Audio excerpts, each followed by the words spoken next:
खबर पवई से है, जहां प्रशासनिक अपेक्षा व अनदेखी के चलते पवई से प्रवाहित होने वाली जीवनदायिनी पतनी नदी पूरी तरह से दूषित है और पन्ना जिले में एकमात्र नदी है जो 12 माह अविरल रूप से प्रभावित होती है और इसकी निर्मल जलधारा मां कलेही के चरणों में पखारते हुए निकलती है। प्रतिवर्ष स्वयंसेवी संगठनों व उत्साही युवाओं के द्वारा पतनी नदी की सफाई के लिए श्रमदान होता है, लेकिन प्रशासनिक अपेक्षा के चलते युवाओं की मेहनत रंगलाती दिख रही है। जहाँ प्रशासन के द्वारा मूर्ति विसर्जन के लिए इसी नदी के बीचों बीच विसर्जन कुंड बना दिया जाता है, जबकि सुप्रीम कोर्ट के आदेश पर जल स्रोतों से दूर रहने की और मूर्ति विसर्जन की व्यवस्था की जानी चाहिए, जिसके बावजूद नगर परिषद पवई के द्वारा प्रतिवर्ष पतनी नदी के बीच कुंड बनाया जाता है। वर्तमान में देखा जाए तो इसका पानी जहरीला हो चुका है और अविरल रूप से रहने वाली पतनी की धारा भी इस कुंड के जहरीले पानी से अछूती नहीं है, जो गंदगी से ढकी है और राजघाट, बाबा घाट, वार्ड नंबर 13 और वार्ड नंबर 10 से नगर दूषित पानी इस पवित्र जल पतनी नदी में समाहित होता है। पतनी नदी पूरे पवई अचल आस्था का केंद्र के साथ जीवन की धारा भी है, क्योंकि कुमार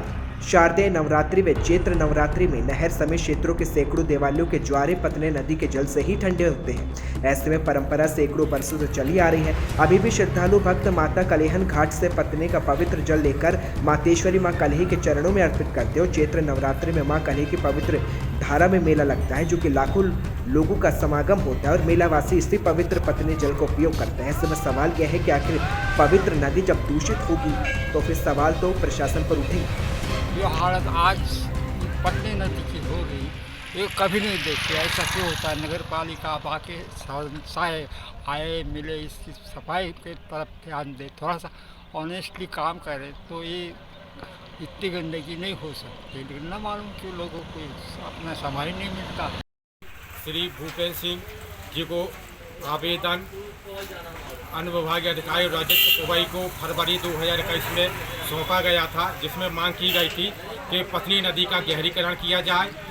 जमीन घाट, बाबा घाट, राजघाट, पुल के दोनों ओर घाट, कलेहन माता के घाट, कलेहन माता के सामने घाट, 9 घाटों का निर्माण किया जाए, पतनी नदी का गहरीकरण किया जाए। क्योंकि जब हम लोग दाह संस्कार के लिए शमशान घाट जाते हैं तो फिर नदी में स्नान करने के लिए दूषित पानी होने के कारण हम लोग स्नान नहीं कर पाते हैं, जिससे पवई के नगर वासियों को बहुत परेशानी होती है। शासन एवं प्रशासन, विधायक, सांसद आदरणीय बी डी शर्मा, जो हमारे प्रदेश के भाजपा के अध्यक्ष भी हैं और वर्तमान में खजुराहो सांसद भी हैं, वो हमारे यहाँ का वो आने जाने के कारण उनसे संपर्क भी होता है। उनसे भी निवेदन करते हैं कि पतनी नदी का गहरीकरण किया जाए।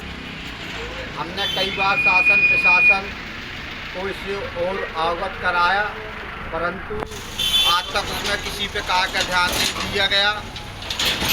लगभग विगत 3-4 वर्षों से समाज सेवियों द्वारा और स्वयं के व्यय पर और नदी की सफाई का काम लगभग 2 से 3 माह किया जाता है, परंतु शासन प्रशासन की ओर से हमें कोई सहयोग नहीं मिलता है।